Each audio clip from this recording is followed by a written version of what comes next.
Thungathurthi MLA Mandula Samuel ఇంటిపై దాడి చేసిన బీజేపీ నాయకులను తీవ్రంగా ఖండించిన federation chairman doctor Rapolu Ramulu. Malkajgiri municipal corporation Boduppal circle పరిధిలో తుంగతుర్తి ఎమ్మెల్యే మందుల శామ్యూల్ ఇంటిపైన బీజేపీ నాయకులు చేసిన దాడిని తీవ్రంగా ఖండిస్తూ Boduppal federation chairman doctor Rapolu Ramulu ఆధ్వర్యంలో ఫెడరేషన్ సభ్యులు మందుల శామ్యూల్ ఇంటికి వెళ్లి పరామర్శించారు. ఈ సందర్భంగా డాక్టర్ రాపోలు రాములు మాట్లాడుతూ ఈ దాడి అనైతికమని, ప్రజాస్వామ్యానికి గొడ్డలి పెట్టు లాంటిదని, ప్రజాస్వామ్యంలో వాక్ స్వాతంత్రం ప్రతి ఒక్కరికి ఉంటుందన్నారు. ఈ దాడికి బీజేపీ పార్టీ తగిన మూల్యం చెల్లించుకోక తప్పదని హెచ్చరించారు. ఏవైనా అభ్యంతరాలు ఉంటే ప్రజాస్వామ్యబద్ధంగా చట్టబద్ధంగా వ్యవహరించాలి కానీ మూకుమ్మడిగా ఇంటిపై టమాటాలు కోడిగుడ్లతో దాడి చేసి మహిళలను భయభ్రాంతులకు గురి చేయడం దారుణమని, అలాంటి వారిపై ప్రభుత్వం కఠిన చర్యలు తీసుకోవాలని పేర్కొన్నారు. దళితులపై దాడులు జరిగితే దాడికి ప్రతిదాడి చేస్తామని హెచ్చరించారు. ఈ కార్యక్రమంలో ఫెడరేషన్ ప్రధాన కార్యదర్శి గడ్డం యాదగిరి, మాజీ కార్పొరేటర్ చీరాల నరసింహ, చిలక భాస్కర్, రామచందర్ తదితరులు పాల్గొన్నారు. శాసనసభ్యులు మందుల శామ్యూల్ గారి భావ వ్యక్తీకరణ స్వేచ్ఛను కాలరాస్తూ వారు అడిగిన ప్రశ్నకు సమాధానం లేకుండా అంధభక్తితో వారు ఏమి అన్నారో కూడా అర్థం చేసుకోకుండా దాడికి కూడా దిగడం జరిగింది. అంటే ఈ మాటలు సమ్మక్క సారక్క దేవుళ్ళే కాదని చిన్నజీయర్ స్వామి అన్నారు. అదేవిధంగా రాముడిని బాబు గోగినేరి గారు ప్రశ్నించారు. కానీ అప్పుడు మీ కోడిగుడ్లు టమాటాలు ఎక్కడ పోయినాయి? అయితే ఈ మతంలోనే రకరకాల కులాలుగా విభజించి కులానికి ఒక విలువగా చెప్తూ ఉన్నప్పుడు మరి కుమ్మేర గ్రామంలో పసిపాపను గుడిలో తన్ని చంపినప్పుడు మీరందరూ ఎక్కడ పోయారు? అదేవిధంగా వెలుగుమట్లలో పేదల భూములు కూల్చినప్పుడు మీరందరూ ఎక్కడ పోయారు? మంతని మధుకర్ను చంపినప్పుడు ఎక్కడ పోయారు? కోదాల్లో ప్రణయ్ని హత్య చేసినప్పుడు మీరందరూ ఎక్కడ పోయారు?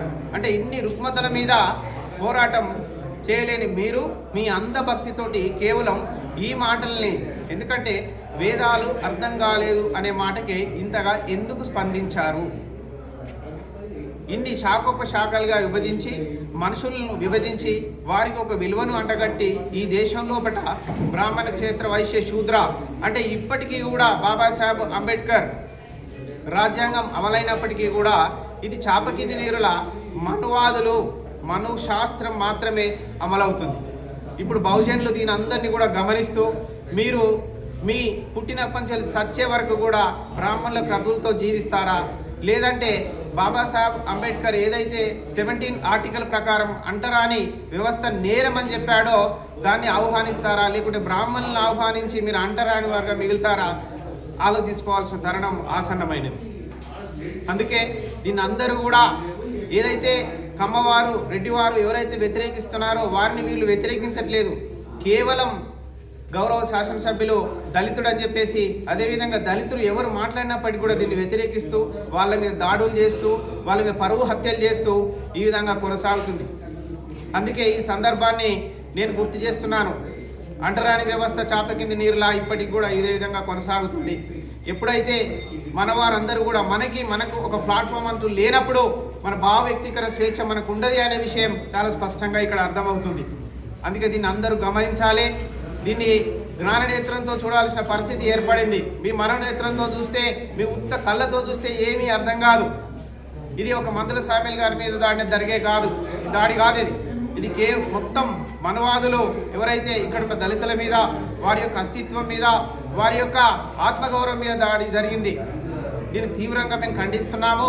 మా రాములని చెప్పినట్టుగా నిజానికి ఆది హిందువుల మేమే. మీరు ఎక్కడో మధ్య ఆసియా నుంచి వచ్చి దీనికి తలా తోక లేదు.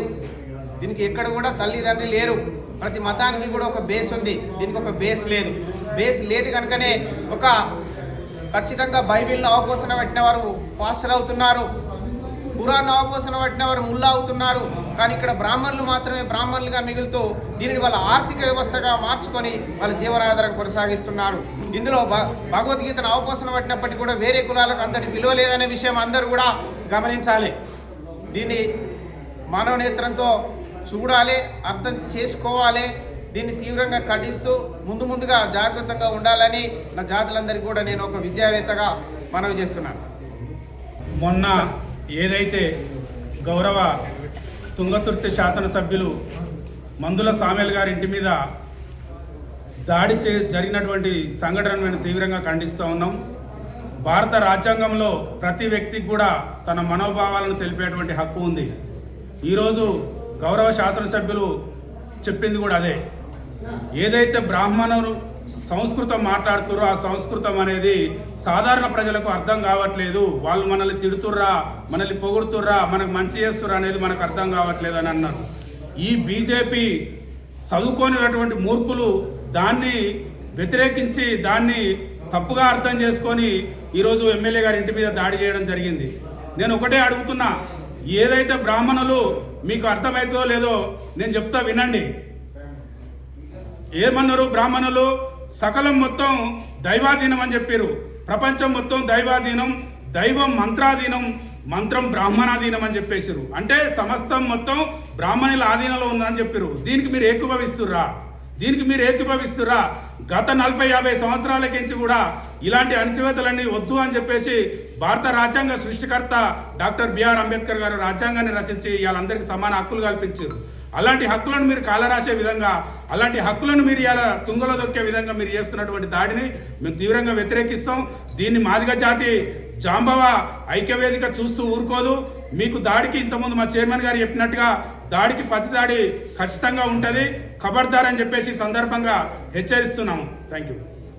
మొన్న ఈ నెల 14వ తారీఖు నాడు తుంగతుర్తి ఎమ్మెల్యే మందుల సామెల్ గారి మీద బోడుప్పల్లో తన నివాసంలో బీజేపీ గుండాలు వచ్చి అదేవిధంగా బూతులు, అసలు ఏనాడో మర్చిపోయిన బూతులన్నీ కూడా అవన్నీ కూడా ఇప్పుడు తిట్టి వాళ్ళ భార్యను, తన కుటుంబాన్ని, తన తల్లిని అవమానపరిచి తన కుటుంబ సభ్యులందరినీ కూడా భయపెట్టి వాళ్ళ గుండాయిజంతో చేయటాన్ని మేము తీవ్రంగా ఖండిస్తూ ఉన్నాం. మేము ఈ సందర్భంగా వారికి ఒకటే హెచ్చరిక చేయదలుచుకున్నాం. అరే వెదవల్లారా, మీరు మంచి భాష తెలియదా? మీకు మంచి మాట్లాడడం తెలియదా? హిందూ సంప్రదాయం అని అంటూ ఉన్నారు కదా, హిందూ సంప్రదాయంలో ఈ బూతులే ఉన్నాయా? ఈ బూతులు తిడతారా? ఏమని మాట్లాడతారా? మీరు ఏమైనా మనుషులకు పుట్టలేదా, లేకపోతే కుక్కలకు డక్కలకు పుట్టినరా? మీరు వాళ్ళకు పుట్టినరా? ఎట్లా పుట్టినరా? మీరు అంతా మనుషులుగా పుడితే మనుషులు లెక్క మాట్లాడండి. ఆయన అర్థం కాలేదు సంస్కృత భాష అని చెప్తా ఉన్నాడు. నిజంగా నీకు అర్థమవుతుందారా?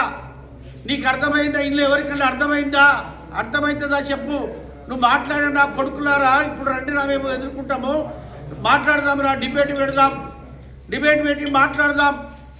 దమ్ముంటే రండి రా. ఇప్పుడు కాదు, ఎప్పుడు టైం పెడతావో, ఎక్కడ టైం పెడతావో, టైము డేట్ నువ్వే డిసైడ్ చేయి. ఆ టైంకి మేము అందరం కూడా అక్కడ వస్తాం. బిడ్డ డిబేట్ పెడదాం, సంస్కృతంలో ఏముందో అని అన్న మాట ఏంటిది? ఇందులో అవమానపరిచి మాట్లాడిందా? అందులో ఏముండదో అర్థం కాలేదు, అందులో ఏమని ఉండదో మాకు అర్థం కాలేదు అని అర్థంతో మాట్లాడితే మీరు హిందువులను అవమానపరిచిందని ఎట్లా అంటారా? మీరంతా దొంగరా కొడుకున్నారా? మీరు అందరూ కరెక్ట్గా పుట్టినట్టుందిరా మీరంతా కూడా. కాబట్టి నేను ఈ సందర్భంగా మేమందరం కూడా ఒకటే హెచ్చరిక చేస్తున్నాం. మా దగ్గరికి వస్తే మాత్రము బిడ్డ ఖబర్దార్ చెప్తా ఉన్నాం. ఖబర్దార్ నా కొడుకులారా మీరంతా. మళ్ళీ మీరు వస్తే దాడికి ప్రతి దాడి 1:5. మీరు ఒక్కరిని కొట్టిరనుకో 1:5 మెంబర్స్ మేము కొడతాం. మీరు ఒక్కరిని చంపిరనుకో 5 మందిని మేము చంపుతాం. మేము అన్నిటికీ తెగిడిచున్నాం. మా దగ్గర అన్ని ఆయుధాలు ఉంటాయి. మా దగ్గర అన్నీ కూడా కత్తులు, కటార్లు అన్నీ మా ఇళ్ళలోనే ఉన్నాయి. పశువుల చర్మం మలిసినటువంటి జాతులు ఇవి అన్నీ కూడా. ఆ జాతి మీ చర్మం మనుషుడు పెద్ద లెక్క కాదు. కాబట్టి మీకు అందరూ కూడా ఇవన్నీ చేసి సర్వీస్ చేసిన జాతులకు ఏదో కొద్దిగా రిజర్వేషన్ ఇచ్చి వాళ్ళని కులాలను పైకి తీసుకురావాలని చెప్పి బాబాసాహెబ్ అంబేద్కర్ పుణ్యం వల్ల భారత రాజ్యాంగంలో అది అమలుపరుచుంటే ఓర్వక్క అక్కడో ఎక్కడో ఒకటి ఎమ్మెల్యే అయితే ఎమ్మెల్యేని కూడా మీరు బదనాం చేసే పరిస్థితి ఉన్నది. మీరు అంతా కూడా ఎందుకురా మీరు ఓడిస్తలేరు? ఒకడేమో 400 ఎంపీలు గెలిపి అంటే మేము భారత రాజ్యాంగాన్ని మారుస్తాం. అనంతరామ్ హెగ్డే అంటున్నాడు, కర్ణాటక ఎంపీ. మహారాష్ట్రలో ఒకడు అంటూ ఉన్నాడు, మాకు మొత్తం రాజ్యాంగం మారుస్తాం అని చెప్తా ఉన్నాడు. ఇంకెందుకు ఈ గుండుగాడు ఉన్నాడు ఒకటి మన హైదరాబాద్ మన దగ్గర నిజామాబాద్ ఎంపీ కరీంనగర్ నిజామాబాద్ ఎంపీ నిజామాబాద్ గుండు ఆ గుండుగాడు అంటే ఉన్నాడు ఖచ్చితంగా మారుస్తాం మేము అంటాడు. ఎవడరాడు భారత రాజ్యాంగాన్ని మార్చనీకి నీకేం హక్కు ఉందో ఒకసారి మార్చి చూడు. అనేక సవరణలు జరిగినాయి మనకు అనుకూలంగా అనేక సవరణలు జరిగినాయి. అనేక సవరణలు మార్చుకుందాం. ఇప్పుడు పరిస్థితులకు అనుకూలంగా మార్చుకుందాం. ఇప్పుడు ఎవరి జనాభా ఎంత ఉందో కాశీరామ్ అన్నాడు జిస్కా జిద్ద సంఖ్య బారి ఉస్కా ఉత్తా భాగ్యదారి అన్నాడు. ఎందుకురా ఈ గొడవలు? అందరూ కూడా సమానం మార్చుకుందాం ఈ దేశ సంపదను. ఎమ్మెల్యేలు రాజకీయ ఎమ్మెల్యేలు కూడా ఎంపీలు కానీ ప్రైమ్ మినిస్టర్ ఏదైనా కానీ అందరికీ సమానమైనటువంటి అవకాశాలు రావాలి. ఎవరి జనాభా ఎంత ఉందో వాళ్ళకి ఇవ్వండి. అట్లా మోసం చేస్తారు. మీరే తీసుకుపోతారు. అయినా కానీ ఏదో ఎక్కడో ఒక్కడో గెలిచి అసెంబ్లీలో మాట్లాడితే మీటింగ్లలో మాట్లాడితే ఓర్వలేకపోతున్నా కొడుకులారా. దాడికి ప్రతి దాడి ఖచ్చితంగా ఉంటుందని తెలియజేస్తూ ఉన్నాం.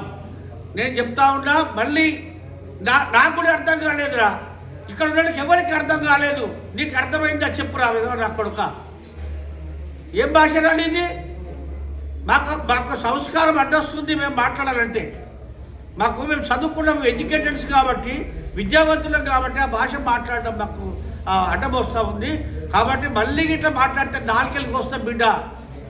నేను చెప్తా ఉన్నా, నేనైతే మీకు అందరికి తెలుసు ఎక్కడెక్కడ ఉండరా మీరు అంతా కూడా. ఎక్కడెక్కడో మీ కుషాయగూడ కూడా వస్తాడు, అదేవిధంగా గట్కేశ్వర్ వస్తాడు, అవషాపూర్ కూడా వస్తాడు, పురిజాది కూడా వస్తాడు. బోడుపల్లి వాళ్ళు బీజేపీ వాళ్ళు లేరా? బీజేపీ వాళ్ళు చేయాలని చేయకపోదురా? మా గురించి తెలుసు, లోకల్గా ఉంటామని చెప్పి తెలుసు. ఎక్కడెక్కడో గొడవలు పెట్టి మాకు పార్టీలు. కాబట్టి మీరు అందరూ ఎక్కడికి వెళ్ళి వచ్చినా మీరు అందరూ కూడా కఠినంగా శిక్షించే పద్ధతి ఉంటుంది. దాడికి ప్రతి దాడి మాత్రం ఖచ్చితంగా ఉంటుంది. మేము అన్నిటికీ సిద్ధంగానే ఉన్నాం, తెగిడిచ్చినాం. పోరాడితే పోయేదేమి లేదు, బానిస కళ్ళు తప్ప అన్నాడు శ్రీ గారు. కాబట్టి మేము అందరం కూడా పోరాటానికి సిద్ధంగా ఉన్నాం. మేము అనేక పోరాటాలు చేసి తెలంగాణ ఉద్యమంలో కానీ అనేక దళిత ఉద్యమాల్లో కానీ కారంచెడు, నీరుకొండ, పదినికుప్పం, చెలకుర్తి, కంచికచెర్ల ఇవన్నీ కూడా దాడిలలో పాల్గొని ఉన్న వాళ్ళమే. మేము అందరం కూడా ఎదుర్కొన్న వాళ్ళమే. దెబ్బలు తిన్నాము, మేము అనేక లాంటి దెబ్బలు తిన్నాము. ఉద్యమాలు అనుసరించి 32 కేసులు బుక్ అయినాయి మా మీద. మా జీవితమే పోరాటంతో ప్రారంభమైంది. బాబాసాహెబ్ అంబేద్కర్ కూడా పోరాటం చేస్తేనే ఇలా ప్రపంచ దేశాల్లో గుర్తింపు పొందింది. రా విధవన కొడుకులారా మీరంతా. కాబట్టి ఇప్పటి ప్రపంచమే విజ్ఞాన దినం ప్రకటించింది, ప్రపంచం 4 ఎడ్యుకేషన్ డే ప్రకటించింది. అయినా మీకు కోరుస్తలేరు. ప్రపంచ దేశాలు గౌరవిస్తూ ఉంటే మీ కుచిత స్వభావంతో, మీ కుచిత భావంతో, మీ కుచిత ఆలోచన విధానంతో మీరు మార్చుకోవాలి. ఆ భావంతో ఇంకా మమ్మల్ని చులకన చూసే పద్ధతి కొనసాగుతూ ఉంది. దీన్ని ఎంతకాలం కొనసాగించడానికి వీల్లేదు. మేము కూడా దాడికి ప్రతి దాడి ఖచ్చితంగా చేస్తామని చెప్పి సందర్భంగా తెలియజేస్తూ, ఇలా సామిల మీద దాడి జరగవచ్చు, రేపు ఇంకొకరి మీద దాడి జరిగినా, ఎవరి దాడి జరిగినా మేమందరం కూడా ఖచ్చితంగా ఎక్కడికంటే అక్కడ డిసైడ్ చేస్తాం, అక్కడ కూడా వస్తామని చెప్పి సందర్భంగా తెలియజేస్తూ, మళ్ళీ ఇలాంటి సంఘటనలు పునరావృతం అయితే మాత్రము మిమ్మల్ని సహించే ప్రసక్తే లేదు. రేపు పొద్దుగల మీరు ఎన్నికలలో ఇటు వచ్చి ఏదో స్లోగన్ చేస్తే మాకు టికెట్ దొరుకుతాయి, ఏదో 2 మాటలు తింటే టికెట్ దొరుకుతాయి అంటే తొక్కి పడేస్తాం బిడ్డ మిమ్మల్ని అందరినీ కూడా. మేమందరం కూడా ఓట్లు ఏంటంటే గెలుస్తారా మీరంతా? కాబట్టి తొక్కి పడేస్తాం. ఖబర్దార్ నా కొడుకులారా మీరంతా కూడా. మీరు ఏ విధంగా ప్రజాక్షేత్రంలో నిలుస్తారో చూద్దాం. కాబట్టి ఈ సందర్భంగా నేను ఒకటే తెలియజేస్తున్నా, బీజేపీ కానీ ఏబీవీపీ కానీ ఇంకా ఆర్ఎస్ఎస్ గుండాలు ఎవడైనా సరే మేము ఖచ్చితంగా ఎదుర్కోవడానికి సిద్ధంగా ఉన్నామని చెప్పి. ఎందుకురా మా వాళ్ళు అందరూ కూడా వీళ్ళ క్రైస్తవ మతంలోకి లేకపోతే ఇంకొక ముస్లిం మతంలోకి ఇంకొక బౌద్ధంలో ఎందుకు పోతున్నా? మీరు సమానంగా చూస్తే గుడికి రానియకపోతుంది, బడికి రానియకపోతుంది, నీళ్ళ బావికి రానియకపోతుంది, సస్తే బొద్ద కూడా పెట్టుకొని ఇవ్వకపోతుంది కదా. దొంగనా కొడుకున్నారా మీరంతా? ఎక్కడ జరిగినా వీళ్ళ మీద ఈ జాతులే దొరికినారా మీకు అంతా? కాబట్టి ఈ సందర్భంగా నేను ఒకటి తెలియజేస్తూ ఉన్నా, ఖబర్దార్ నా కొడుకులారా, మళ్ళీ ఇలాంటి సంఘటనలు ఎక్కడ పునరావృతమైనా మేమందరం కూడా ఎదుర్కోవడానికి సిద్ధంగా ఉన్నాం. దాడికి ప్రతి దాడి ఖచ్చితంగా ఉండదనే విషయాన్ని తెలుసుకోవాలని చెప్పి సందర్భంగా నేను హెచ్చరిస్తూ సెలవు తీసుకుంటా ఉన్నాను.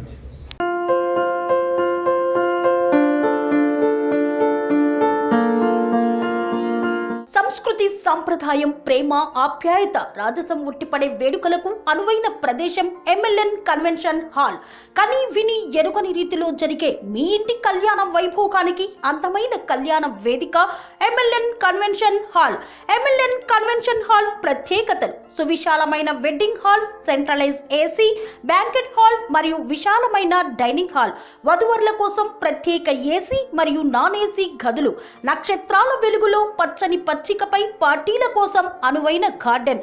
ఎంఎల్ఎన్ కన్వెన్షన్ లో సీసీటీవీ పర్యవేక్షణతో పూర్తి భద్రత. 2000 వాహనాలు పార్కు చేసేందుకు సువిశాల పార్కింగ్ సౌకర్యం. మీ ఇంట జరిగే అన్ని శుభకార్యాలకు, పెళ్లి, reception, engagement, birthdays, get together, corporate events, ఏ ఇతర శుభకార్యాలకైనా అందమైన వేదిక ఎంఎల్ఎన్ కన్వెన్షన్ హాల్. బుకింగ్ కోసం సంప్రదించండి 7550438888 మరియు 7550428888. మా అడ్రస్ చీర్యాల లక్ష్మీ నరసింహస్వామి దేవాలయం ప్రక్కన, near outer ring road, Keesara junction, Cheeryal గ్రామం, మేడ్చల్ జిల్లా.